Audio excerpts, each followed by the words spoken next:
What is up, expats and travelers alike? I'm Josh with Expats Everywhere. And I'm Kalie. And in this live stream today, we are going to talk about the good, the bad, and the ugly of traveling in Portugal and in Europe during the summer. So if you guys have any questions about traveling, you can pop it down in the comment section. We'll get to those questions a bit later, but we're going to go and start talking about the good, the bad, and the ugly. Let's start with the good first. Let's be positive. Be positive. Okay, go ahead then. Be positive. Okay, so this is a little indirect right now, but it's a big hooray for American tourists, and that is that American tourists traveling back to the United States do not have to do COVID tests to return. That is a massive relief. That's going to take some pressure off of your travels around Europe as you're traveling around, whether it's Portugal or Europe. We get a ton of questions from people asking us about where's the COVID testing center, how much does it cost? A lot of questions about it. There's a lot of anxiety that has to do with it, especially when you're going to get tested. So fortunately enough, that no longer exists. Yep. So you don't have to look for getting that last minute appointment right before you leave to go back to the States. Now, as we know, England has been open for quite a while, so you don't need anything going in or out of there. And the only bad thing I guess you could say is that Portugal still has kind of strict restrictions. Nothing's really changed. They updated a few days ago, and to get to Madeira, you don't need anything. But for mainland Portugal and Azores, you still need either the EU COVID certificate, or you have to have a test, whether that's the PCR for 72 hours or the antigen for 24 hours. So here's the thing, though. We've talked to a lot of people coming in and out, and some will require that it's checked before you actually get on your flight. Some will get checked at the airport. Some won't get checked at all, but it's kind of risky because technically the rules are that you should have it. It depends on where you're coming from. Like when we flew in from Malta, we stayed in the EU. They didn't check anything.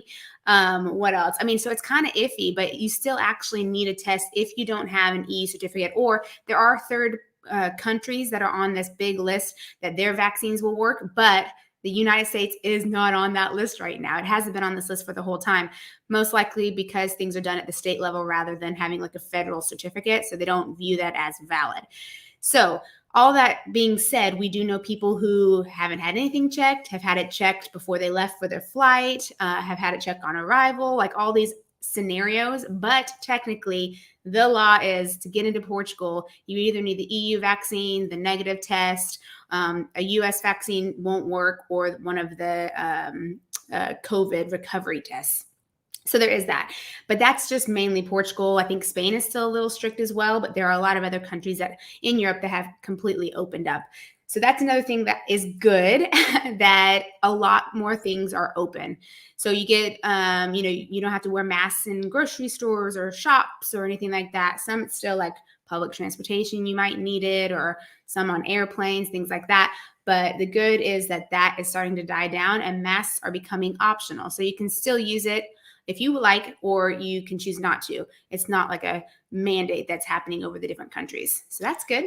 Yeah, I mean, that's been one of the super positive things, if you ask me, because there are a lot of festivals and sporting events and things like that going on. So those things are open now. Those things are very much open. Yes, that is another point that is good. Yeah. There are around Portugal loads of festivals going on right now. And actually, Santo Antonio in Lisbon, officially, technically, the big days are tomorrow and the next day, but it's kind of a holiday in June, I guess you could say, that the streets are crazy. It's decorated. There's costumes. There's food. So that's their big one, is Santo Antonio in Lisbon. There's stuff that goes on in the Algarve. And then, of course, in Porto, we have São João, which is at the end of June, and it is a massive thing as well. Can't wait for that because we missed last year's. And we haven't been able to experience one yet, so it should be a riot. Yeah, last year we were traveling around Portugal, so we were not in Porto for our São João, so that'll be really exciting for us to experience. You want to explain what São João is? Go ahead. You go. No, you go ahead. Okay, so it's the saint, right? The saint. Well, I just mean the actual that you go around with little hammers. Yeah. See, it's I guess the festive part of it is that you get these like little plastic hammers and you get to go around kind of like bonking people. It's like a fun little thing that you do. Yeah. I read also that you can even bonk police officers and it's not a big deal. I'm not going to do that. I am not testing that theory out. Also, sardines are a huge thing in Portugal. And Algarve has a bunch of that festival stuff. Yeah. And during São João, it's common from what we've heard, from what we know. We haven't experienced it again, but yeah, you have people that come down on the streets and they start to cook the sardines right there, and you can purchase sardines off of them. Yeah. So stay tuned. Cool. I'm sure that we will be showing you exactly what it looks like since we'll be here this year, but it should be a lot of fun, fireworks and everything. Yep. So that's another thing that is good. I hope that you guys have some good comments as well to make about things that are good right now for the summertime. Yeah. For those of you who have experienced travel in Portugal and or Europe, talking about festivals specifically, leave your favorite festival there in the chat, and then we'll be able to see what you love. Let's talk about the bad. Okay, bad. Yeah. I would say one bad thing is the temperatures are definitely rising. So it is getting hot. Yeah. Depends on where you are, but I was looking today in Portugal and Alentejo, it was reaching into the hundreds already. Yep. Lisbon, Algarve were in the 90s. Porto was still only the 80s, but Braga was into the 90s. You know, Braga has that, what's it called? Microclimate. So they get a little hotter in summers and colder in winters. But Porto was doing all right, 80s, but it still felt hot. Felt hot. Yeah. The sun was very intense, which is not normal for Porto. We had some friends yesterday that were in Braga, and they didn't realize that they were going to be celebrating Portugal Day, but they were there for Portugal Day. And it was smoking hot. That's another holiday, I suppose you could say. Portugal it's past Day. us, but yeah, yes. Portugal Day just happened, and the big celebration this year was in Braga. Yep. You know, whenever we've traveled Europe during the summer, it's great that you can travel during the summer. It's a good time in terms of the weather because there's not as much rain. But the problem is it's very, very hot, and there are a lot of people that travel at that time. So another bad thing is that a lot of people travel at that time, which means that when you're living here and living in one of the major cities that's good for tourism, you have a bunch of tourists that have taken over your town for months. The summer, yeah, the whole a lot summer. Of people, right? So we always recommend, if you're flexible, then to go either before the peak seasons in the summer, which would be the spring or the fall, and generally, depending on where you're going, could be good weather. But yeah, it's definitely hot, and there are a lot more tourists. And I think honestly, people are just ready to get out and go places, so just ready to travel. So that's why I would say that even more so this summer right now, tourism is just ramped up, really, really busy. But it's nice to see the city alive again. I would say that because we were here when it was kind of dead and tourism was dead. So it's nice to see it's alive. You just kind of go with it or avoid the places that everyone else would want to go. Yeah. I guess you could say. I lost a comment here about the temperature. Oh, someone was asking about, because we just said it in Fahrenheit. So in Celsius, we're looking at like 27 to 33. Isn't 100 that gets up to like 100 38 gets up or something? to, Is it 38? Yeah, maybe 40. I think 40 is like above. 38 is like 100. 38. But I did see an Alentejo like 104, which would probably be about 40. Whoa, massive super sticker. Yumiko, thank you so much. Yumiko. It's good to hear from you. Yes, I think Glad you got to make it. Went through Germany, so you could tell us how that was. Yeah, you can chime in on how Germany was for you. Because obviously we're talking a little bit about Portugal, but then we were in Greece and Malta recently because Josh's family came to visit, so we traveled a little bit with them.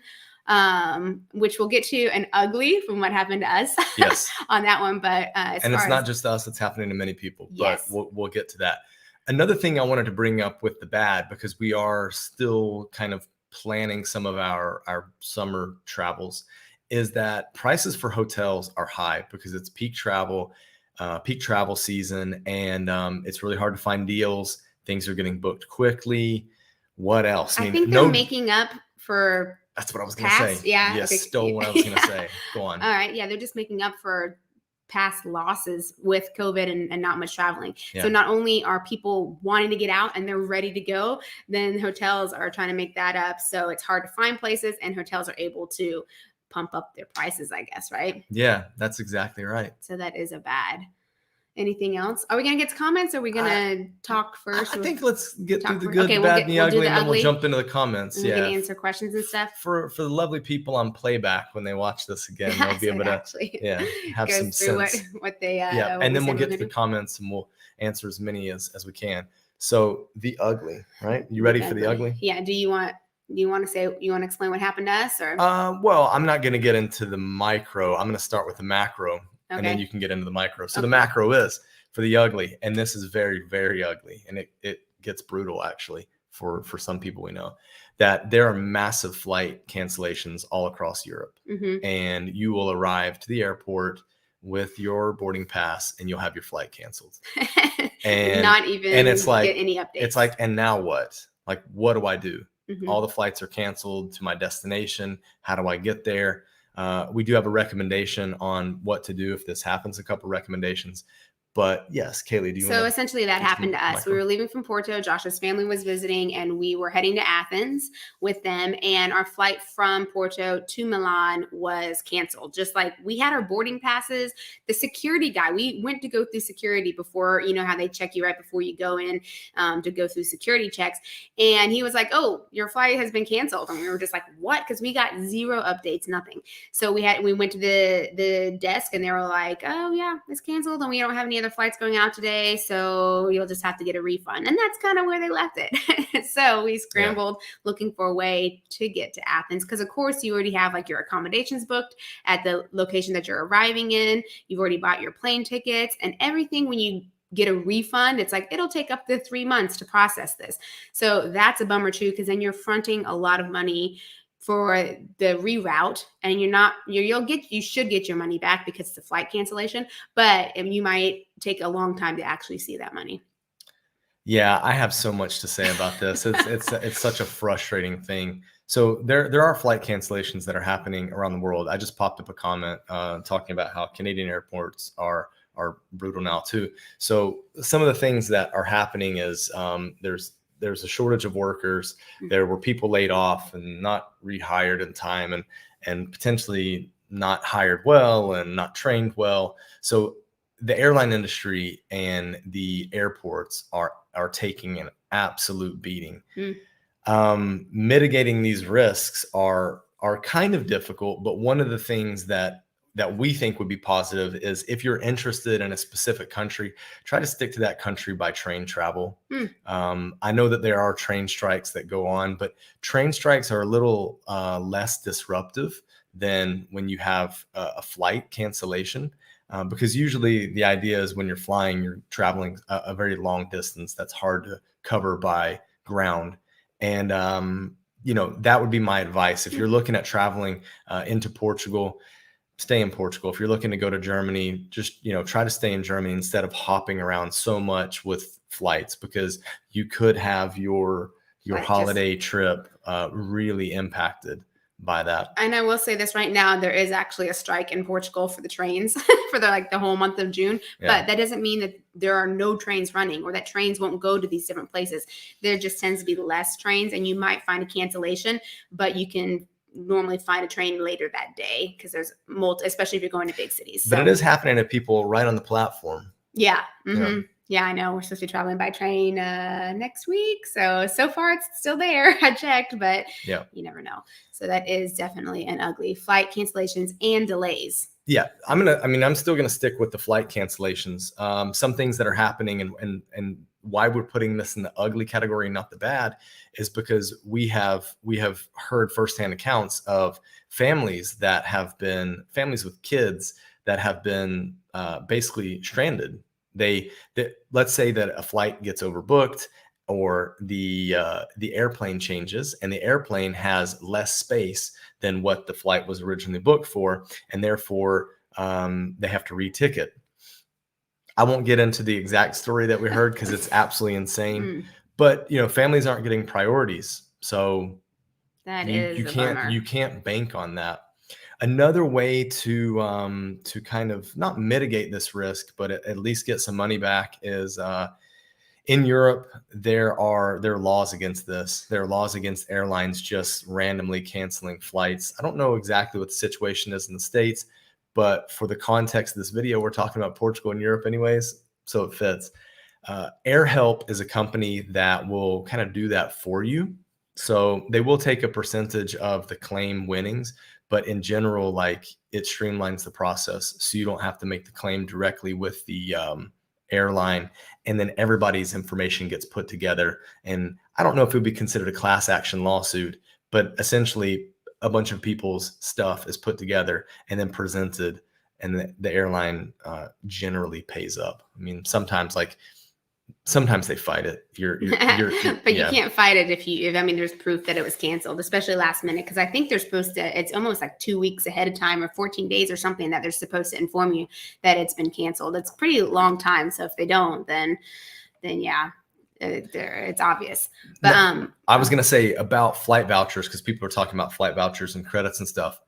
Here's the issue that we're noticing with that is, for example, we had a TAP flight that was canceled and we got a credit for it. The problem is for us to use TAP, we're probably going to have to be paying more money now, because the way that flight prices are, we're probably going to have to pay more money to use TAP to go to a destination than if we were to pay for the same exact destination from Porto to travel somewhere in Europe if we went with another company like EasyJet, Ryanair, the budget airlines. Because here's the thing, when you can become flexible with flying, then you get the best rates. So any airline, any day, any route, that's when you can get the best out of, whatever the flight is. So, and you can choose. So when now we're kind of pigeonholed into using TAP, and they don't fly direct to many places from Porto. So then we've got to figure out, well, do we want to change over in Lisbon? You don't want to take a train because then that just adds to it. Spend the night there in a hotel. So you have to kind of process all these things. And the other bad thing is with vouchers is they tend to have an expiration date. So you have to use them by a certain time. So you don't want to forget that you have it. Set yourself a reminder or something, because you don't want to just lose that money because you had forgotten. But then, yeah, you're kind of scrounging to figure out what to use it on that will fit. And it might end up being more money essentially to go to a place where you could have found a cheaper airline. Yeah. So there is that. But yeah, that's the other thing too, is most of them give you flight credit or vouchers instead of your money back. Yeah. Which is stinky. And that's a bummer. All right. The last ugly. Yes. The last ugly. This is not a fun ugly. No, unfortunately we do have to talk about it. Although we said that stuff is opening up more, restrictions are getting better. The problem is COVID is still around and you can still get COVID. And if you find out that you have COVID, you have to quarantine. So it can really ruin a holiday, your travel. It can really change things, because if you go somewhere and you find out you have COVID, well then, and you have to keep testing, maybe it's 3 days, 5 days, whatever it might be, but that is a big chunk of your vacation. That might get changed because you're just sitting in a hotel room or Airbnb. So the ugly is that you could still get COVID. I mean, you might feel fine. And that's a great thing, is that, it's less, not harsh, but what's the word? It's not as strong of a virus now, but it's just being spread easily. Yep. So just don't test. You dirty dog. We have 88 people here. So if you guys aren't subscribed, I don't know how you found us. So if you would subscribe, that'd be fantastic, because this is what we do. We put out videos we love doing live streams like this, and we're going to talk to you more in a second, but we love putting out videos that help people, whether it be travel or live abroad, mainly live abroad, but we do love a bit of travel. So let's jump into the comment section and say hey to all you guys. We have a lot of Hayes. We're going to say hey back to everybody. Let's jump to a question. We've got some people. Well, this is a hooray right here. Someone has received their visa. Yay! That's exciting. Yep. Okay. So processing visas, which is good. Tourist season died down. I think it depends largely on where you are, but in general, it's kind of through August. Yeah, definitely. Because people Spain, go back to school. Well, but Spain takes that's August is their month. Big time. So it'll start dying down. It's super hot there. It is. Yeah. People leave, definitely. But yeah, I would say starting in September, you start to see it dying down. So the fact that you're here or that you're traveling August through November, you'll see a little bit of it, but then you'll start to see it die down, which will be good. Yeah. Yumiko, if you want to type that stuff out, if you haven't already, share your experience, that would be great. Yeah, stuck in the hotel. Unfortunately can't invite you on to talk about it. Yeah. Okay. Paula, is it getting warmer, but the air is cool in Porto, so being outside doesn't feel that hot, don't you think? If you're in direct sunlight, it's hot. It's hot. Though. That's the thing Yes. is you feel the sun on you. Yeah. But especially as today when I was out around like 6:30, 7 o'clock, it wasn't hot at all. I mean, we were mainly in shaded areas, but like the breeze was nice. So it wasn't hot. It wasn't cold. It felt extremely comfortable. It did. In the evening. Yeah, But during the day, I think peak if you're in the sun, even though like the breeze is good, but it doesn't help a lot because of the sun. So bring your sunscreen. Yes. That's specifically in Porto too.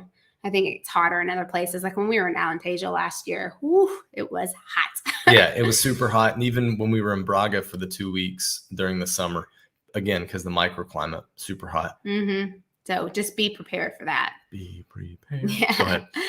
Okay. Zinda. Sorry, it's kind of small. Did you know if you still need to be vaccinated to enter the country? Okay, so I think I saw some talking about it. Like Michelle, I know you were on chatting about it. So here's the thing. Officially, the law still is because they keep voting. So they haven't updated. Well, no, they haven't changed anything for a while. The 9th was the most. The 9th, yeah, was the last one that came out. So technically, you have to have the EU vaccine. You have to have it like in your EU certificate, a recovery test, or if you don't have that or a vaccine from one of the third countries that are on their list, which the US is not on that list, and then you have to have a test still. Now, whether they actually check it, it depends because some people are having to actually submit it when they check in online. Some are having to show it when they board. Some are having to show it when they arrive. Others haven't had to show anything, or others have just been asked if they have the vaccine, and the U.S. vaccine would work. However, it kind of just depends on who you get, I suppose. So the safe thing is to test to get into Portugal, because it would be a big bummer if you do actually get asked for it and you don't have it. So I would say just to be safe, test. You might not have to show it, but just test. Yep. What do you think? Yeah. No, I agree with you. I think that it's safest to test, but it just depends on who you get on the day. Mm-hmm. Let's jump to this next question from Susie. It's not travel related. I mean, it's slightly travel related because we're talking about short-term rentals. So we're going to allow it. And I like real estate. So how do you think that the new short-term rental law will affect real estate prices? I haven't heard any information you want to explain yet. the law real quick she's talking about? Yeah, I can explain it real quick. So in Portugal, recently it was decided by the courts that if there was a long-term resident living in a building, living in like a multi-housing building, then you could not have a alojamento local or short-term rental there if decided by the residents of the building. If one person said they do not want short-term rentals there. So I think that's probably the easiest way to explain it. Okay, so this is asking me my opinion. I will say we've not seen any effect yet on real estate prices. How do I think it's going to affect things? I think it'll cool off buying. I think it'll cool off buying, so things probably won't move as quickly. Because a lot of investment money has come in. And I think because people are running numbers based on short-term rental, which tends to be more profitable than long-term rental, people are snapping up things that look like deals. They're deals for short-term. They're not good deals for long-term. So I think it's going to cool buying off. I don't necessarily know if prices are going to come down. It kind of stinks. So the other thing too is they didn't grandfather anyone in or anything. So it kind of stinks for someone who that's a little messed up. Bought a place, which is a lot of people bought a place to have it as short-term rental. And then if you have someone in your building that doesn't want it, then you can't do short-term. Yeah. So hopefully it opens up more things for the long-term rental, or maybe we'll see more properties pop up. Yeah. They start enforcing it though. I mean, it's started and it's gone into effect, but we're not really sure how well it's being enforced right now. Yeah, there could be a lot of problems with this one right here. So yeah, so that will definitely be interesting. Right, so we're seeing some people explaining her situation. Yeah, and we're seeing some people talking about vouchers. Michelle's talking about travel vouchers and stuff like that. Always a great tip right here while you tripping. Skyscanner search entire month going everywhere. We love doing that. We absolutely love that travel hack right there, because we're quite flexible with travel. And and we definitely want to get some travel in. because Sia's going to start school in September. So when she starts, obviously, since it's, she's just little, we can still travel, but we want to kind of give the whole month for her to get into a routine first. So we want to travel a little bit before she does that. And she constantly asks about hotel, airplane, airplane. It's pretty funny. So yeah, she's used to it now. Yeah. Right. Joanna, also, are there a lot of mosquitoes? I'm allergic. It's interesting that you asked this because someone just recently asked me about mosquitoes. So it depends on where you are. Up in Porto, no. I mean, they're here, but it's not like a lot. Do you want to explain what you know about down in Algarve, or you want me to? You can, because you were actually the one that ended up writing. Figuring out. Yep. So there are pockets of places that are bad for mosquitoes. Some of the big places down in Algarve will be around golf courses because of the stagnant water, large things of stagnant water. So I would say that could go for anywhere in Portugal, or really anywhere, right? If you have large areas of stagnant water, you're just going to have more mosquitoes, which is why Florida has them a lot, But as far as like Porto and cities, Lisbon too, like I didn't notice the odd one every once in a while, but nothing really big. Noticed it a little bit in Setúbal last summer when we were there. Okay, yeah. You remember? I don't remember. No, I don't. We were getting eaten up. Oh, that's right. Yeah. We were trying to film. That's true. That's true. Yeah. You're like, Yeah. That is true. So stay away from the large bodies of water, stagnant water.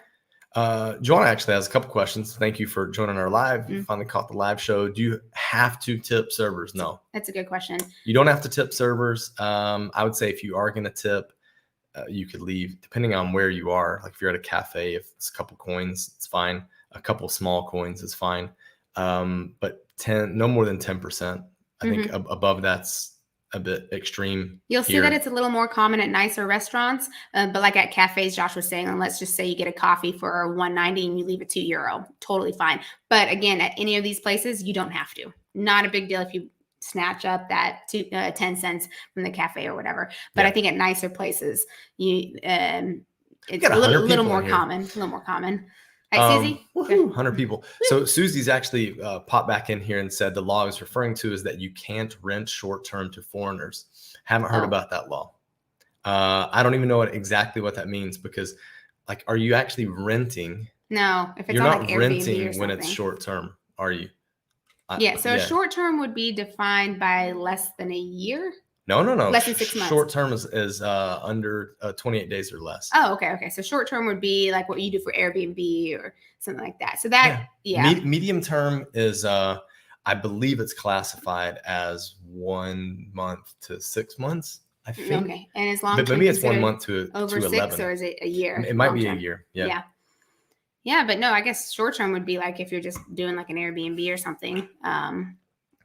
So yeah, as long as it's licensed for a short-term rental, then people can get it.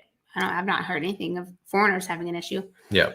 Yumiko's chiming in on this with moderating real estate prices, possibly to scare away foreign investors. That's right. And then we're asked about earthquakes. Any earthquakes recently?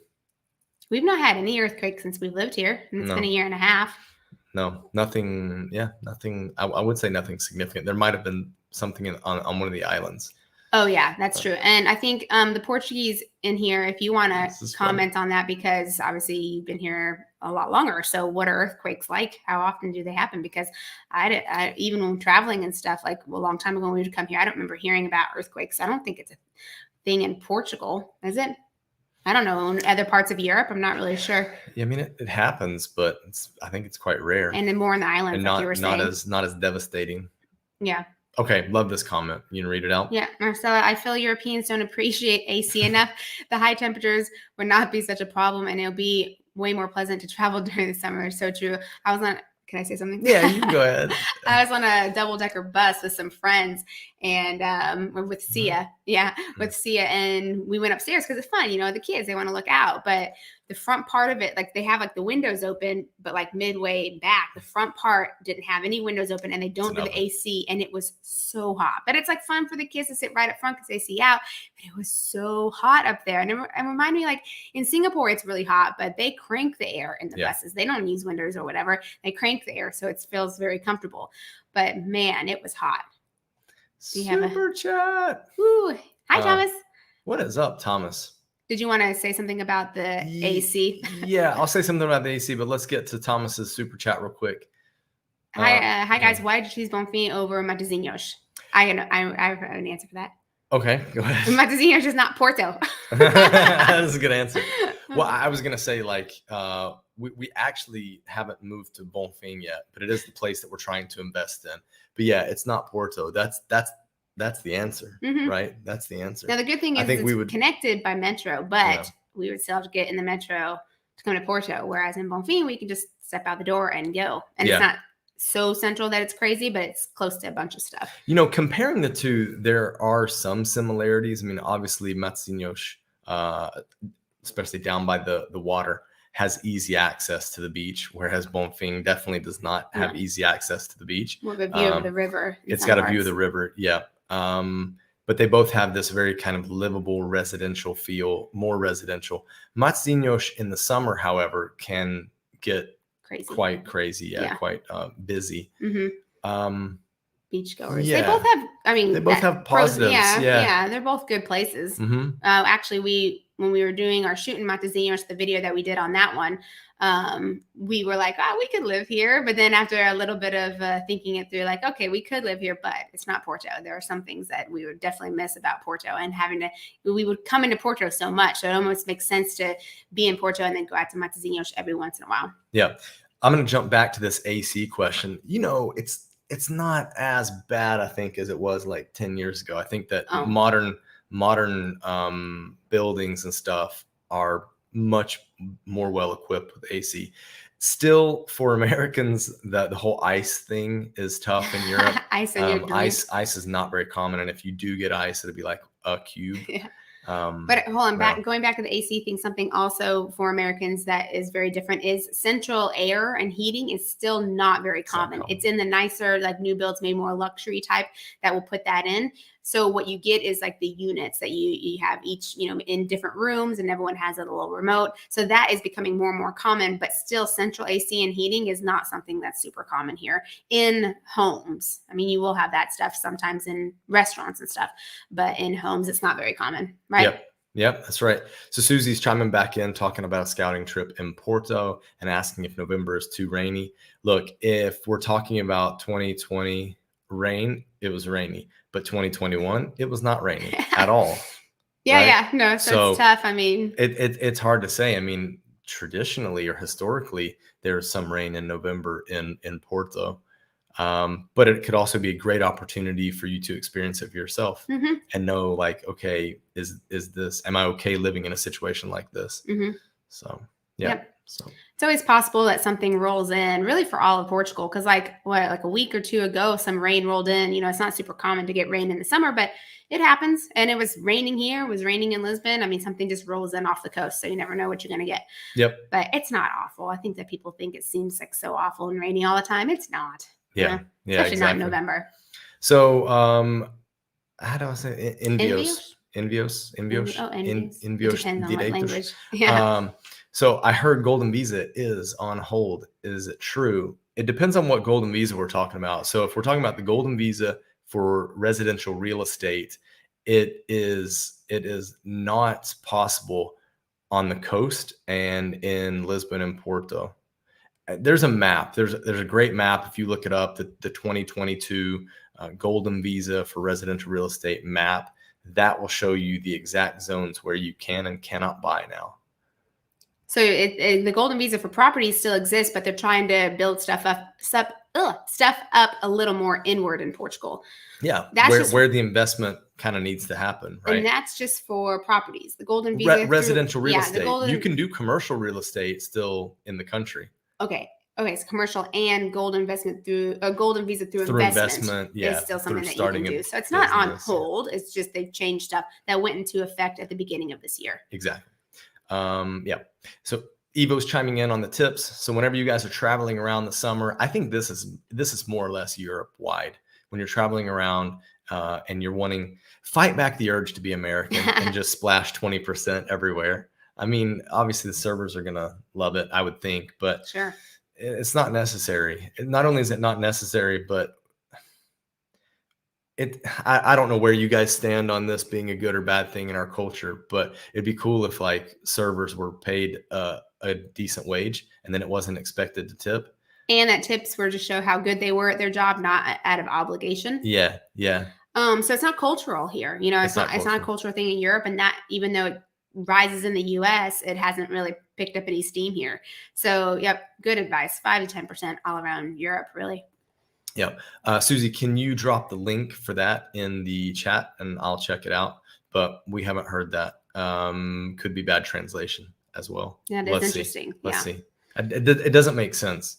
Like it would be like really bad. Like it's not very smart. What does that mean? There are a lot of foreigners, so it doesn't make sense. Yeah. So I'll have to read it. Yeah. Not familiar. We got if you're talking about for the visa. So Susie, I'm not sure if you're talking about for the decent visa. Just drop the link. I'll check it out. Okay. And then we can email about it. Okay. Hello, it's me again from Kingston, Jamaica. Hi, I'm finally coming into Portimao to give my biometrics. Any idea how long it would take these days from that point to get the residency delivered? So we have heard varying degrees of how long it takes for people to get their cards. Recently, we've heard someone say it only took a couple weeks. It took us 2 weeks. Hey, thanks for the super sticker. It took us 2 weeks. Obviously, that was a while ago. But we just talked to someone who they got theirs in 2 weeks. We also talked to someone who it took like a month and a half. So it's Portugal. It depends on who you get. It depends on who you get. That's don't like our worry. default answer. I would say just don't worry if a few weeks go by and it's still not there. It could just be taking a little longer. Don't think it's something else. Yeah. Okay. Anita, hi from Florida. We're looking at immigrating on a D7 visa, but want to live on a catamaran. Ooh, any idea if this would work on a D7 or will we need to buy lease on land? I think you have to do on land. Well, I don't know if you would have to buy or lease. Well, you have to have a housing contract. Well, no. I mean, I was going to get there. Okay. On land. Yeah. If you can figure out your way, I think you're going to need an address. I think you're going to need a physical address.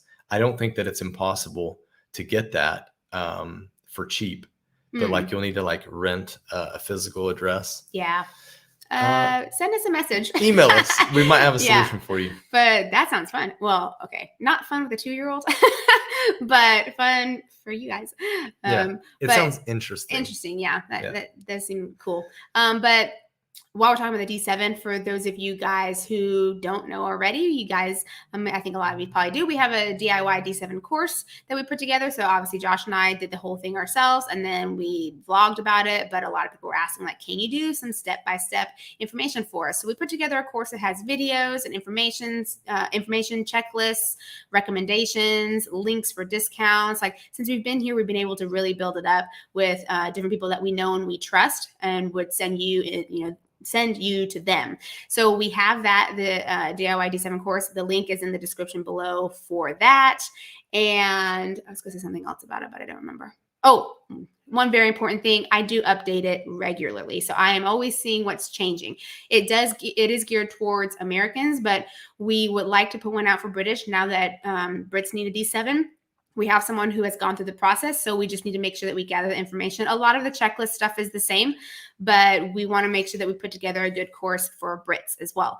So the course right now is geared towards Americans with a lot of recommendations of places to go in America. However, the checklists for D7, anyone in the world, are really similar. You just have to make some alterations, like we need an FBI background check. So what would be the highest security clearance that you would need in your country? But other than that, a lot of it's the same. And the biggest difference would be if you go through VFS or not, which varies in the US as well. So it depends on your state and jurisdiction. So we have that course. And then we also recently launched a living in Portugal course because we realized a lot of people you get so excited, you do all the work for your visas, you get your visas, and then you get to Portugal and you realize, I don't know how to get a SIM for my phone, set up utilities, figure out how to apply for a gym that I see nearby, go to the dentist, your SNS, which is really big, right? Getting into the health system. So all of these things we realize, we can help you guys with that as well. So we recently put out a living in Portugal course, kind of like a crash course once you get here, but it can help with stuff for like really your whole first year. So we have those 2 courses in the description below. Okay. Josh isn't even listening. I'm not, because I just saw this comment right here. Boom. So as for the golden visa, Steph isn't accepting applications right now. There was an article in the Portugal Resident a few days ago. So we haven't seen that. And it's interesting because we have spoken to a couple companies that do golden visas lately. Now, one thing with the golden visa is people that have their applications in the system already, they've been noticing extreme wait times on getting things approved, like extreme wait times. We're talking like a year or more. A long time, yeah. Which is crazy. Yeah, too much. But so if they're putting a hold on it right now, it probably has to do with that. It probably has to do with getting the backlog pushed through. It's probably not having to do with the fact that they don't want investment. True. And it's also probably the fact that Steph is trying to rebrand and change a little bit. So like they're kind of splitting off into two different groups instead of it just being like immigration as you come to the border and immigration that you go through visa process. They're kind of two different things. So they want to go ahead and split those departments. So they're kind of going through a bit of a change with that too, which has maybe caused the backlog. But as of right now, if you are interested in the golden visa, we do have companies that we work with. So you can email us. You can email info@expatsEverywhere.com, or you can actually email contact@expatsEverywhere.com because Josh is normally the one that puts people in touch with the golden visa stuff. But we do have companies that we vet and highly recommend, and they can give you advice on what that's looking like right now and how long they think it's going to be and everything. Yep. Let's talk about this comment from Highlander. Hello, guys. Keep up the great work. I read on the Los Angeles Times. I think that maybe comma. Californians moving to Portugal. Before you know it, Portugal become a popular place to live. Okay, this has been circulating amongst the expats. This article, too. and some people have picked it up and made whole content pieces on it. I'm not going to spend too long, kind of belaboring this point, but there's not a whole lot of data to back up the claim that Californians are flocking here in like numbers that are affecting the culture and the population here. It's not happening. It seems like Californians are just leaving the state and heading to other states as of right now. And what we would say the main thing is do your research, because it might say, oh, it's gone up 50%, but what was it before? What's it gone up 50% from? So for example, people are saying that Americans living in Portugal has gone up 50%. And the numbers they were using were the 2020 numbers to the 2021 numbers. And while 50% is accurate, more or less, it's gone up from 3,500 Americans that are registered here to just under 7,000 Americans that are registered in Portugal. This is a country of 10 million people. That number 7,000 ranks America 24th in terms of nationalities represented in Portugal. Americans are not yet scratching the surface in terms of affecting culture. I mean, let's talk when we're like in the top 5. Yeah. Then I think it's a more of a thing. Statistics, percentages. Yeah. You can use them how you want. Kind of. Yeah. It is math though. Yeah. Yeah. The dog. Dog sitting on my lap. He coughed. Ooh, okay. Ooh, this is a fun name. Willia? Sure.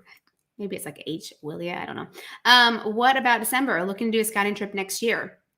December. So it depends on where you want to go. Obviously, if you're up north, you're going to see what it's like being cooler and rainier, which like Josh mentioned earlier with November, could let you see the worst that it will get and if you can do it. It does get cold in December in Lisbon and Algarve. Of course, cold is relative, and maybe a Canadian would think it's not cold, but they're probably not going to think it's cold anywhere in Portugal. I'm from Florida, so I think it's still cold. It is cool, So it's a good idea. Like, it's not going to be awful, like miserable. It's a good idea to see the country and what it looks like in December, because it will be like coldest and rainiest December and January. So not a bad idea. Yeah. Okay, so Cookmaster's saying, hey, Josh and Kalie, great work. Any progress with your condo home purchase and refurbishment? Also, what is the latest feelers on the rules regarding personal residence that can be let out for Airbnb? Regarding like our personal residence? Or we talked about before that law about the Airbnb, that the whole building has to, every unit has to agree. That has to be unanimous. Yeah. So let's talk about what we're doing personally, the progress for our condo home purchase refurbishment.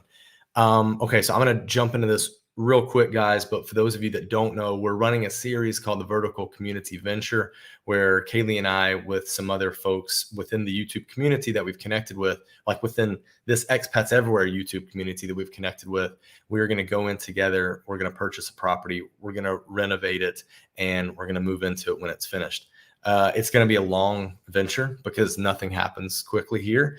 And that was kind of the topic of discussion this week with me and Kalie, with me and We're moving along. and Anna, and just things are moving slowly. Anna is the real estate consultant. Her and Nuno, her right hand man up here in Porto. Yeah. So we have identified a property, and that property is one that we're gonna put an offer in after we figure out if the square meters, the layout of the property works for the minimum requirements that are needed for the 4 investors For each unit, yeah. So we're gonna pay an architect 1,700 euros to go ahead and draft up plans, and we've got to talk the owners down from their crazy price.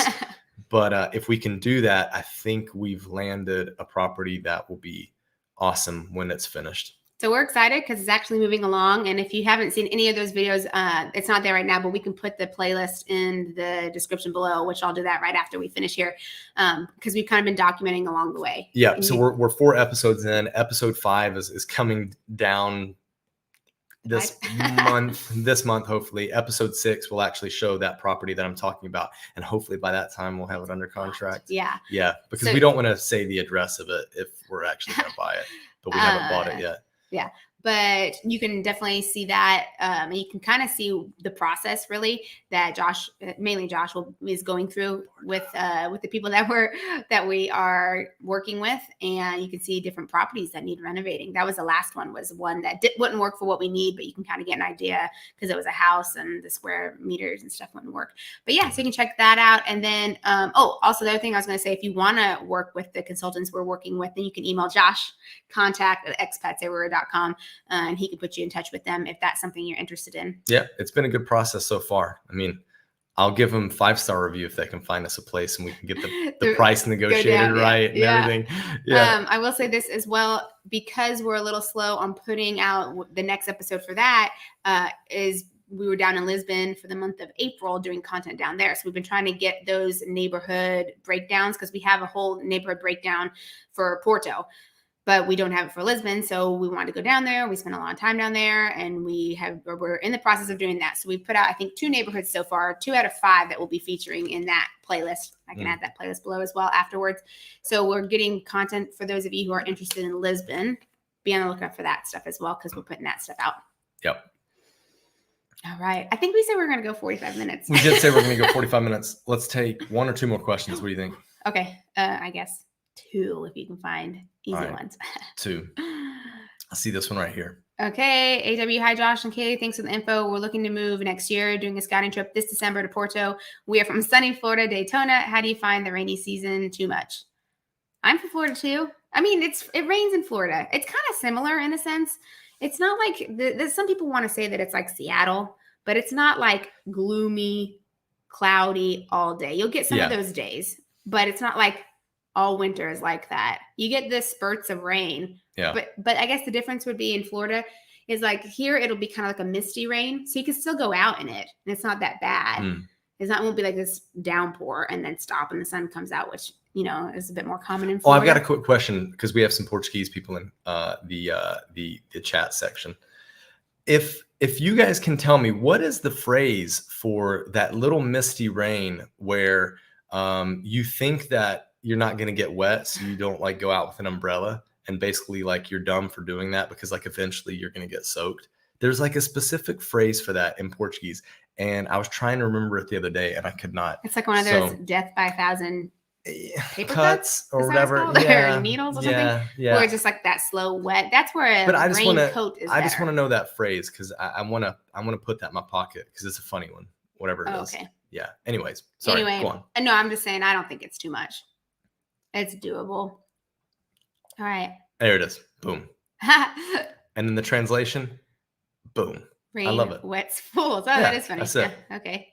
Well, now everyone knows. I love it. Rain wets fools. It's All right. true.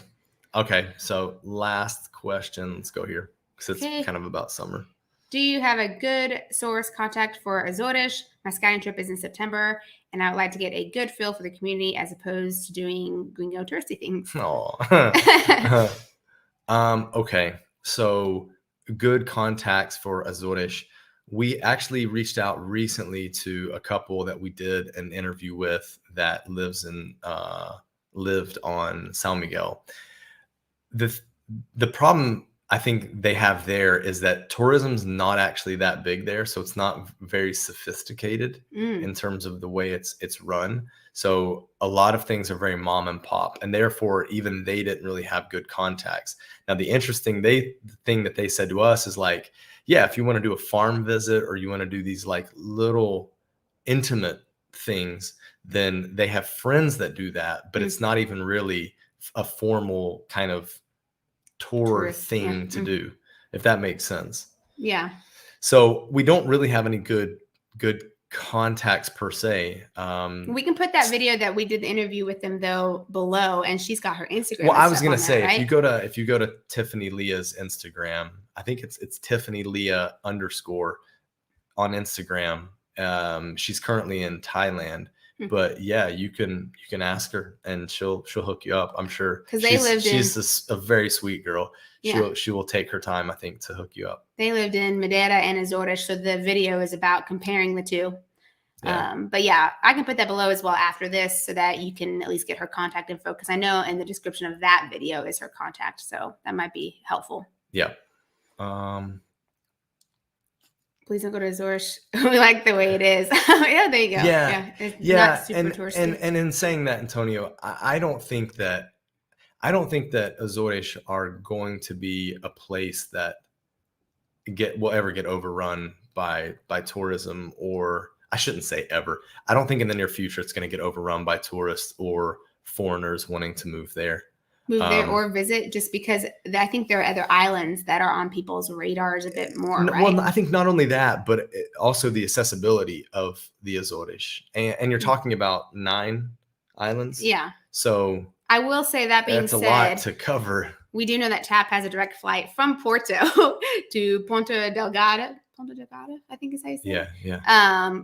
Just because we have a flight voucher we have to use. So we might be going there soonish. I mean, we need to. We live here, right? We want to, yeah. We want to see it. Yeah. Seeing more of Portugal. They've got lovely food, and we want to explore that. They've got the different things. Yeah, they've got different things that are known to be Azorean. Cheese, right? Yep. Love cheese. 125 of you amazing people, 127 now. If you guys on your way out would hit that subscribe button, we really appreciate it. Thank you so much for spending a Saturday evening with us, or Saturday wherever you are. We really appreciate it, and we'll see you guys at the meetup on Tuesday if you're in Porto. Good call, Jim. I can plug that. Shameless plug. It's free. So we're doing a meetup down the road here from us at Tipografia do Conto. It's on Alvarez Cabral. Check the community tab or Instagram, Facebook. We post the information. Yeah, we post the information on there. So when we do meetups, always. And the community tab. Yeah. If you're interested in meetups or seeing what's going on like that, always check our Instagram and community tab are probably the best places. Yeah. And another shameless plug, Jimmy is a patron. So for those of you who would like to support us thanks more. Thanks for supporting us on Patreon. Yumiko as well. Yeah, amazing. We've seen a few of you in here, Thomas. So for those of you who would like to support us more, we do have a Patreon page, and you can check that in the description below. Yeah, it's really how we're able to do the content we do and have sustainability in that. So we appreciate it. Thank you, guys. On that note, let's get moving. Bye. Bye, guys. Oh, thanks for that, Raul.